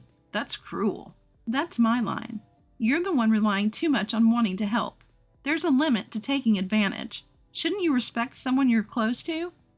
That day, our conversation didn't resolve anything. The next day, Tommy declared to our daughters, You two will support your aunt and Dick from now on. Your mom says she won't help because she's mean, but you two are different, right? Helping those in need is a given. Our daughters looked stunned by their father's outrageous statement. Becca and Ariana, after school, go straight to your aunt's. Help with shopping and dinner. Don't come home until you finish helping. Got it? I couldn't believe it. Was Tommy planning to use our daughters since I refused? Our daughters responded, Dad, you're being weird. We don't understand. Mom, we're leaving. Even they couldn't agree with their father's absurd statement. Tommy told me, Tell the girls, too, since you won't help Aaron. It can't be helped. What does he mean by it can't be helped? My anger reached its peak and I came up with a plan. That day, I quickly changed my part-time job shift and visited Tommy's parents' home. Oh, Sheila, what brings you here so suddenly? Sorry to bother you on your day off, father-in-law. I took a deep breath to calm myself, but tears started to flow. What's wrong? Did something happen? Yes, something very hurtful and sad. I told father-in-law everything. Even though Aaron doesn't seem to think highly of father-in-law, I've always liked him because beneath his strict demeanor, he's genuinely kind. I thought he would understand, which is why I visited today. Father-in-law listened quietly to my entire story. So that's what happened. I'm sorry for my foolish daughter's actions, he said, clearly angered on my behalf. We can't let this continue. Leave it to me. I'll set them straight. His reassuring words brought a smile to my face. You finally smiled, father-in-law said, looking at me kindly. You looked so distressed when you arrived, I was worried. Now let's go. With renewed determination, I stood up. Aaron, we're coming in. Father-in-law and I visited Aaron's apartment. Oh, Dad, why are you here all of a sudden? What do you mean by why? And what's with this messy room? What do you do all day? The room was a mess, with trash everywhere. The bed was unmade. There was a terrible smell, probably from food waste in the sink. I wondered if she and Dick lived like this, but he wasn't there. Where's Dick? Father-in-law immediately asked on my behalf. Oh, I left him at a child care center. A child care center? Since when and which one? Getting a spot in a local child care center is competitive. I had a hard time enrolling my daughters. Plus, Tommy never mentioned this. Something seemed off. That's none of your business, Aaron replied, sounding flustered. Of course it's our business. Are you really sending him to a child care center? Father-in-law pressed her with a sharp gaze. Cornered, Aaron finally admitted. I leave him with a neighbor downstairs during the day. You know this neighbor? No, but they have a 4-year-old, so I thought it was okay. If there was a scale for audacity, she'd score high. You fool! Go get Dick right now! Father-in-law shouted, and she hurriedly left to bring back Dick. What were you thinking? You've caused Sheila so much trouble. Explain yourself. Well, Tommy said I could use Sheila however I wanted. He said she'd do anything he asked. She said without any remorse. Wait, is that true? Did Tommy really say I could be used like that? Yes, he said you're like his servant. He even said to use your daughters if needed. I can't believe that man. To think he viewed his wife and daughters in such a way. Father-in-law was equally shocked. Thankfully, Aaron's loose lips revealed the truth. While she had her issues, it was clear Tommy was the main problem. I decided I would never forgive Tommy. Father-in-law and I waited for Tommy at Aaron's apartment. Aaron, I'm home.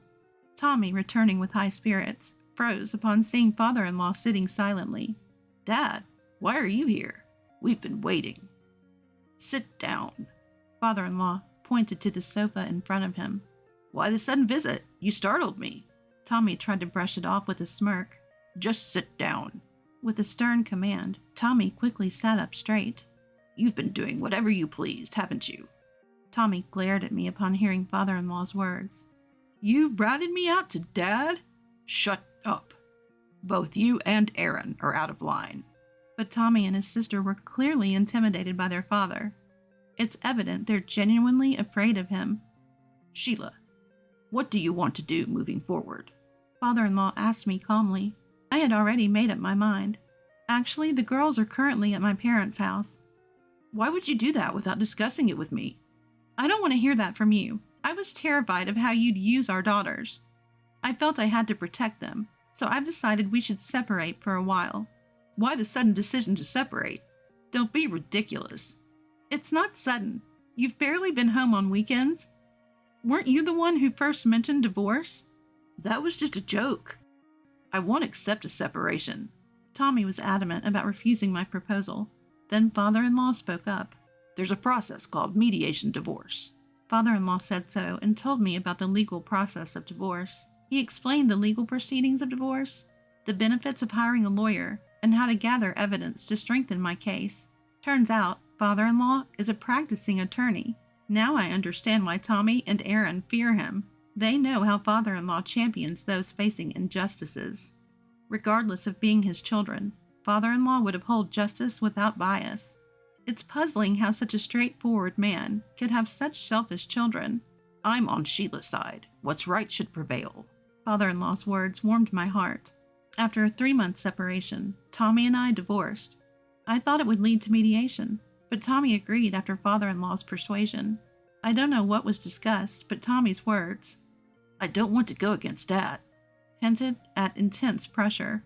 Tommy probably realized he stood no chance against father-in-law, a skilled attorney.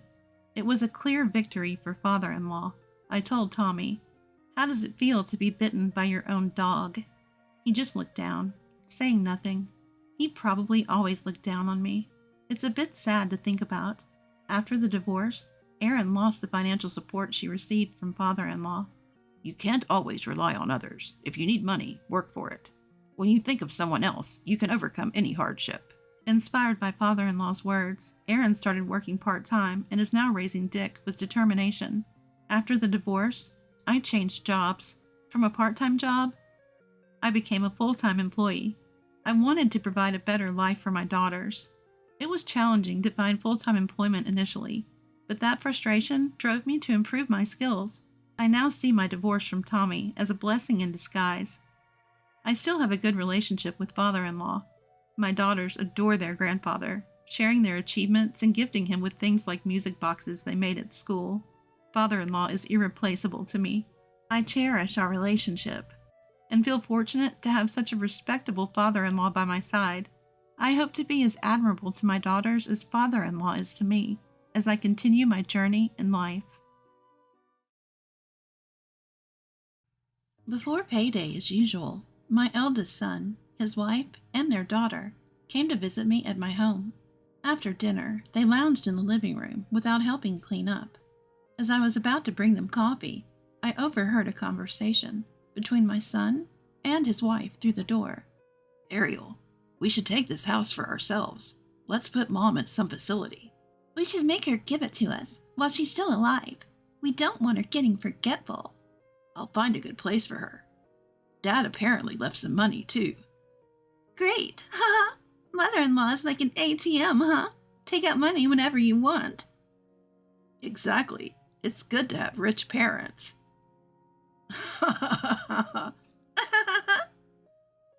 Hearing their laughter, I felt like collapsing right there. I was crushed by a mix of humiliation and regret. After crying in the kitchen, rage surged within me. I'll never forgive them. I'll make them regret their words and actions. My name is Molly. I'm 82. I lived alone in this house full of memories with my late husband, whom I was arranged to marry. I enjoyed my solitude, attending theater by train or bus, going to department store events. I led my life at my own pace, even skimping on meals or cleaning on my weary days. But then, an issue arose. My estranged eldest son, who had been out of touch since dropping out of high school, started visiting frequently with his wife and daughter. I didn't even know he was married with a child. Yet they just showed up out of the blue saying, "We've come to show you our grandchild." You must be thrilled. Leaving me utterly bewildered. His only goal seemed to be my $7 million inheritance from my father. My father was a company president who owned multiple buildings and apartments in prime locations. After complex legal proceedings, it became mine. That's when my son and his wife started cozying up to me. In retrospect, accepting their first request was probably my mistake. It only escalated from there. Still, it was hard to say no when it was for my granddaughter. They had moved to the same town and were once again at my home during dinner. Chicken and tomato soup? What a lonely dinner. My son, who had invited himself over and then complained, helped himself to seconds before broaching a new topic. Mom, we want Melody to take ballet and piano lessons. Well, why not? My 6-year-old granddaughter has been skillfully picking out the vegetables from her chicken and tomato soup and arranging them on the table. I'm taken aback. But my eldest son and daughter-in-law are ignoring it. I bite my tongue and go back to my own plate, figuring it's not my place to reprimand her if her parents won't. It costs around $2,000 a year for the recital costumes and private lessons. Oh, that's quite a bit. You'll cover it, right, Grandma? Excuse me? My daughter-in-law continues with an air of expectation. We can't afford that. Everyone else's grandparents cover these costs. Okay, fine. I thought, well, if that's all it is, no big deal. But it didn't stop there. Every time a family event came up, they send me a message. Give us $2,000 for a theme park overnight trip, $10,000 for a new car, and $5,000 for our grandchild's graduation trip abroad. Knowing the financial situation of my eldest son's family, I've always been generous with gifts for my grandchild, like for school enrollment and Christmas presents, yet they still act this way. And yet, this is how they act. Meanwhile, my younger son and his wife, both busy with full-time jobs and living in the neighboring state, only manage to visit around Christmas time. Because my sons have never gotten along, my younger son carefully plans his visits to avoid running into his older brother.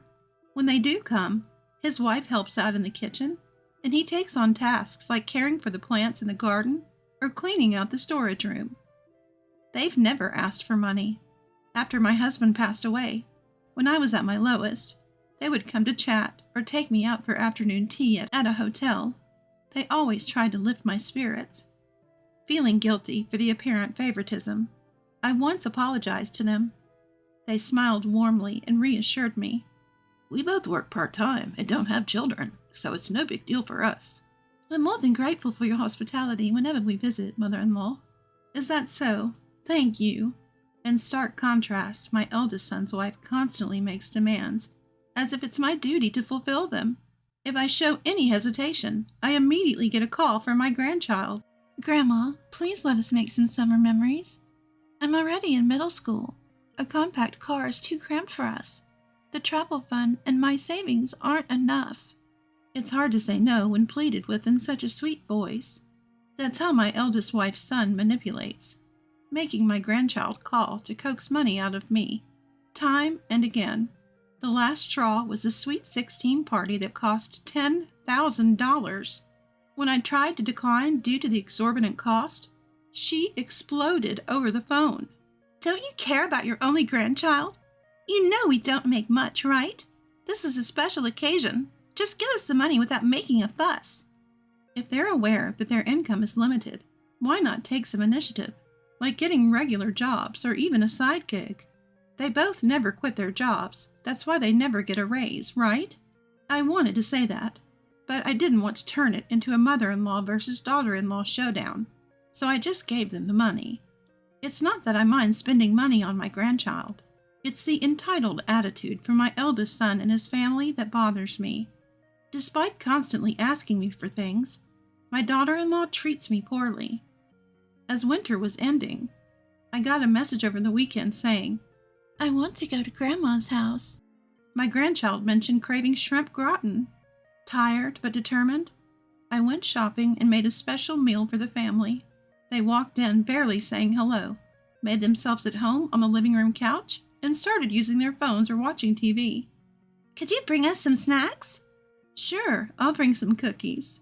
I questioned why the daughter-in-law couldn't make coffee for her own family, but told myself they were guests and prepared the coffee.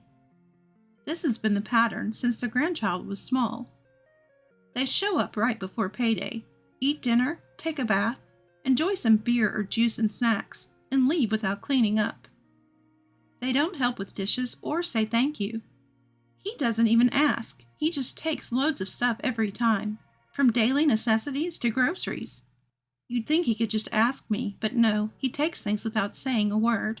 I've just been letting it go, thinking that protesting would be pointless. But having to repurchase everything from groceries to daily necessities is both cumbersome and a real hassle. Dinner's ready. Would you like to eat in the living room? I called out, but no one looked up from their phones. You're slow. Just bring it already. Even though I'm inwardly annoyed by my eldest son's domineering attitude, I bring meals for 3 people into the living room. Just as I'm about to head back to the kitchen, my eldest son's wife calls out to me. Your voice sounds strange, mother-in-law. Do you have a cold? Yes, my throat's a bit sore, and I'm feeling sluggish. Don't get us sick, okay? My daughter-in-law said, making a face as she started to eat. I was foolish to expect a kind word. And after dinner, they all just sat there, each engrossed in their phones. Not a word of thanks, not a hint of wanting to help clean up. I was surprised at how disappointed I felt. I had still been hoping for something better from my son and his wife. I shuttled between the kitchen and the living room, separated by a sliding door, to put away the dishes for 3 people in the sink. I wash the dishes and make fresh tea for 4. I place my own glass on the dining table and carry the rest to the living room. Just as I'm about to open the sliding door, I hear my eldest son's wife speaking in a displeased tone. So how much longer is mother-in-law staying in this house? What do you mean? This place has an old house, but the land is huge, and it's in a great location. I'd love to live here, Mom. Our current apartment is way too small. Ew, no way I'm living with an old person. Look, Ariel, why don't we take the house and put Mom in some facility? That works, but only after we make her gift us the house legally. It'll be a problem if she becomes senile. That's so mean, Mom. Well, she might agree if you ask her, Melody. And if she chooses the facility now, she can pick one she likes. So I'll go find a good senior living facility for you. Can't miss out on Grandpa's $700 million inheritance. Thank you, huh? Having mother-in-law is like having an ATM. Withdraw cash whenever you want, huh? You got it. It's a lifesaver having rich parents. I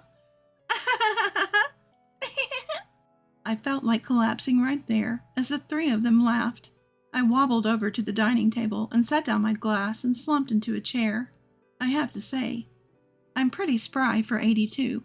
My mental age feels like it's in the 50s, and my daily routine involves walking. I shop using public transportation or my bike, and I handle daily chores alone. I was considering making my home more accessible, but who knew my eldest son and his family would plan to take over the house? Soon enough, a sliding door opened, and an angry voice boomed. Mother-in-law, where's my tea? I'm not feeling well. Get it yourself. Ugh, this is why I can't stand old people. Can't you be hospitable to your guests? Rolling her eyes and mumbling just loud enough for me to hear, my daughter-in-law left with my son and granddaughter, leaving the living room a mess. Alone again. I felt a wave of exhaustion wash over me. I always feel worn out after they visit, but this time was especially draining.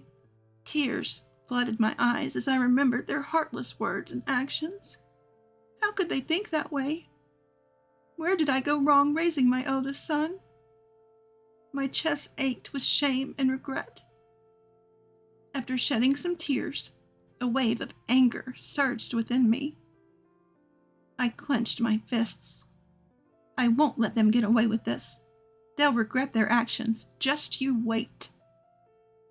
A month later, a memorial service was held at the church, marking 10 years since my husband passed away. Afterwards, as relatives dispersed in the parking lot, I told my eldest son and second son and their wives, I'm remodeling the house. My daughter-in-law then piped up. Remodeling at your age? Yes, I want my son to inherit this home filled with memories of his father. I need to start the gifting process. Really? Now? Standing next to her beaming parents, my granddaughter chimes in with a cozy smile. Grandma, we are thinking about moving into a single-family home soon. Our apartment feels cramped with 3 of us. Even though she's already 20, she still uses a sugary tone when she's asking for something from me. Is that so? My eldest son and his wife exchanged glances, nodding as if they'd just confirmed something. By the way, mother-in-law, how's your health? You're bedridden with a cold, right? Thankful for my daughter-in-law's concern, I managed to smile. I'm better now, thank you. My recovery was slower than I'd like. Oh, no, you keep us updated. You want pity because you're living alone at your age, right? The expression on my younger son's face changes as his older brother's wife smirks and lets her words fly.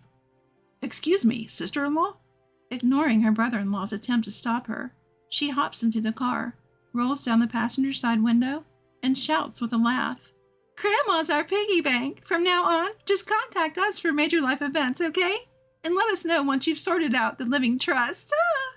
Standing beside my shocked younger son and his wife, I give in and respond. All right, understood.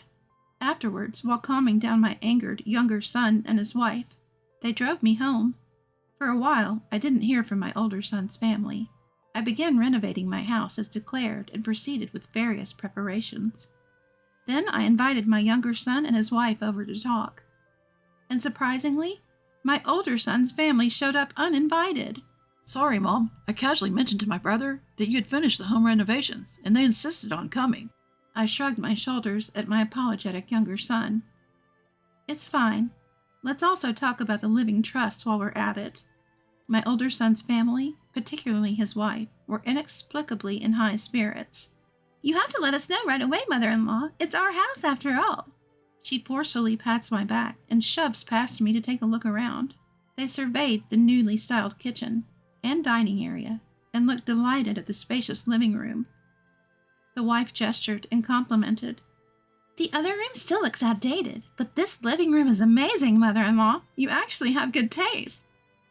This Nordic interior suits us, right, Melody? Yeah, let's replace this old sofa with a branded one and some houseplants. Oh, my room's upstairs, right? As my granddaughter started to head upstairs, I stopped her. Melody, it's rude to wander around someone else's house. You're an adult. You should know that. Taken aback by my uncharacteristically stern tone, she turns and freezes. My older son's wife immediately snaps. What's the big deal, Mother-in-law? This will be our house soon. Who said I was giving this house to you? What? But Mom. Their faces crumpled in confusion. This house will go to my younger son and his wife. Upon hearing this, the younger couple who were sitting on the sofa looked visibly stunned. After a pause, my older son and his family close in to protest. What? That's absurd. The eldest son should get the parents' inheritance. The law divides inheritance equally among siblings. Remember, I also received half of your father's inheritance, and you both shared the other half. Do we? We've long spent it, so I don't remember. Exactly. That's why I'm giving all the land that I inherited from your father to your younger brother. In that moment, the eldest son's wife showed a devilish expression. You're giving him all the $700 million worth of assets? That's insane. It's only right that the eldest son should inherit everything. No, it should be split equally among the siblings, I said coldly, cutting off the eldest couple's rant. Do you really think you get anything after constantly disregarding me? You both are audacious. The couple stood there, mouths agape, pale as ghosts. Clearly, they thought they'd get it all. As for the younger son and his wife, their eyes were wide in surprise. Mom, are you sure it's all right for me to inherit everything, including the house and the land? Yes, Mom-in-law. It's kind of overwhelming, honestly. The younger son's wife finally chimed in. Living in an apartment as we do, a house with a garden, feels like a dream. Is it okay if we move in? I mean, we're glad to help around the house, but won't it disrupt your peace? Don't worry. I'll be in an assisted living facility. Molly and others seem to have researched it, but I can find my own place, no worries. I took the opportunity to throw a barb at the meddlesome eldest couple. By the way, the renovation reflects your sister-in-law Tamika's taste, which luckily aligns with mine. Wow, it really is a comfortable space. You're giving it to us? I smiled warmly at my younger son and daughter-in-law, who were marveling at the interior. Some of the older rooms, like his study, are still there. Is that all right? Absolutely, Mom. It's great that places we played in as kids are still here. We'll take good care of this sofa. It's a vintage piece you bought when you were newlyweds. The warm smiles on their faces warmed my heart, too. This house is filled with memories from our early marriage. I'd be happy if you cherish it. I'll leave the land management to Jesse and Tamika as well. But right next to us, the eldest son's wife screamed. Ah! You've got to be kidding! I won't stand for this! She glared at us, me, my younger son, and his wife. How could you possibly decide to give it all to them and not us? You dangled the idea of a living will, so I thought we'd inherit a lot. She began to yap like an unruly puppy. We even showed you our grandkids' faces from time to time, including a welfare check on you. What a waste of time and gas. The audacity of my eldest son's wife's gesture made even someone as patient as me lose my temper. I slapped her hand away, and she blinked in surprise, staring at me. Nobody asked you to come, so mind your own business. I stared her down, raising my voice. You show up before payday and make me cook dinner. You don't lift a finger, don't say thank you, and you even sneak out a ton of my groceries and household supplies. The nerve of you! My younger son and his wife looked at the eldest son's couple incredulous. You were planning to ship me off to a facility after remodeling the house, weren't you? You've been siphoning money from me for years, using the grandkids as an excuse. Have some shame. She was probably shocked because it was the first time she'd seen me raise my voice. Everyone in the room held their breath, all eyes on me. Even I have the right to choose who gets my assets. There's no way I'm leaving anything to my irresponsible eldest son and his wife. Then my daughter-in-law lifted her head. Her expression had shifted from defiant to desperate. But we're in trouble. We maxed out our credit cards relying on that $7 million in the living trust from you. And I bought a new car. What are we going to do? If you were relying on your parents' money, that's your own fault. So you want us to go bankrupt? She clawed at her hair and started to yell hysterically. You're Hollis's mom, right? We're family. We're in trouble, so you should give us money. Fulfill your duty as an ATM. Mom, just stop it. While my grandchild stepped in between my eldest son's wife and me, I quickly pulled out my phone and got to work. I sent an image to a group chat that included the 5 of us who were present. As everyone's phones buzzed in unison, everyone but me checked their screens and simultaneously exclaimed, What? Ariel?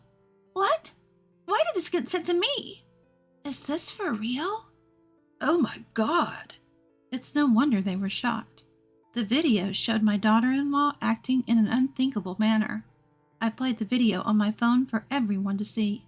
Starting next month, I'll be the store manager, so let's let loose a little. There she was, my eldest son's wife, gleefully standing at the cash register of my own workplace in her uniform. She chugged down a can of beer in one go. Then she began greedily devouring the snacks, sandwiches, and deli items laid out on the counter. It's fine, I'll pay for it. It's just $25. With a smile, she blurted something into her mobile phone, and the video came to an end. Faced with cold stares from the family, my eldest son's wife offered an awkward excuse, forcing a smile. It's okay. I was really hungry, and I paid for it. You're kidding, right? Eating and drinking is prohibited in the store, especially during work hours. My son was not amused. It's okay. I only sent it to my partner. But what if he leaks it online? I shook my head in disbelief.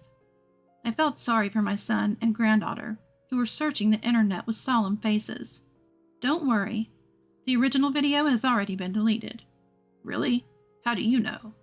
A friend of Ariel's, who's also a friend of mine, showed it to me. Remember the barbecue we had when Melody was little? Oh, yeah. I showed the video to the store manager when I visited. He deleted it right in front of me, saying it was a lesson for Ariel. And then? I'm sure you can guess what happened next. Can you believe this old hag?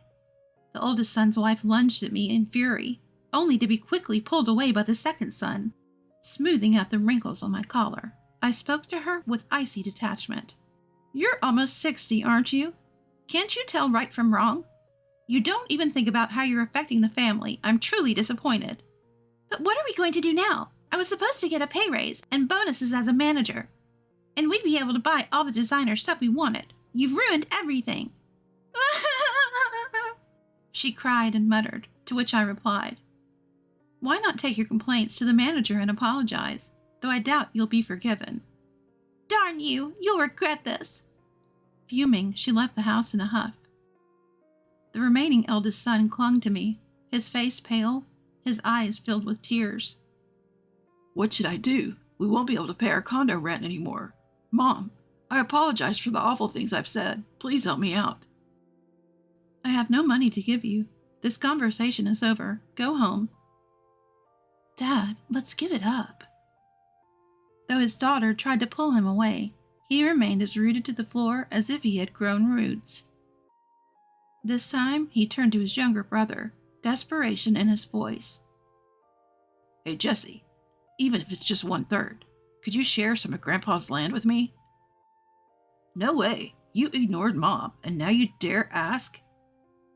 Shaking off his brother's grip, the eldest son collapsed onto the floor, his voice weak. This is bad. I'm heading for bankruptcy. Come on, Dad. Let's go home. Stop making a scene.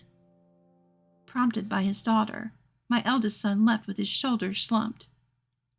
In that moment, she seemed to have aged significantly. Though my eldest son's wife eventually apologized, it was too late. The opportunity for her to become the store manager was rescinded, and she was forced to resign immediately. According to my eldest son, she had been racking up debt, buying designer clothes and bags on credit cards. To pay off her debts, she not only worked daytime shifts but also took on extra work at night, essentially working around the clock. My eldest son, who had taken out a car loan, assuming he would receive financial help from me, sadly had to sell the car. Even then, they couldn't catch up on repaying her debts and eventually couldn't afford their apartment rent, moving to a rundown apartment instead. My granddaughter, who was the only one leading a decent life, working in retail, ended up having a big fight with her parents over taking on their debts and moved to a different apartment. She had once ridiculed me along with her parents, but she had lost all patience with her mother's excessive shopping and her disturbing workplace behavior. She even blocked calls from both parents when her father, my eldest son, started asking her for money. My eldest son admitted that he has no idea where she is or what she's doing now. There's tension between the couple, and although divorce has been discussed, they've opted for an in-house separation due to the cost of living apart in their cramped apartment. It's a pitiful situation, and it filled me with sympathy. Having transferred my house to my younger son and his wife and completed the gifting process for the land inherited from my father, I moved into an independent living facility for seniors that I had previously applied to. Here, I'm living a relaxed life, growing flowers and watching movies on my computer. I sometimes go shopping with friends I've made here, or have coffee and chats with my younger son and his wife who come to visit. I blocked contact with my eldest son and his wife after their messages begging for money became overwhelming. Now I have no more worries about being exploited as their unpaid housekeeper, or them siphoning off my money.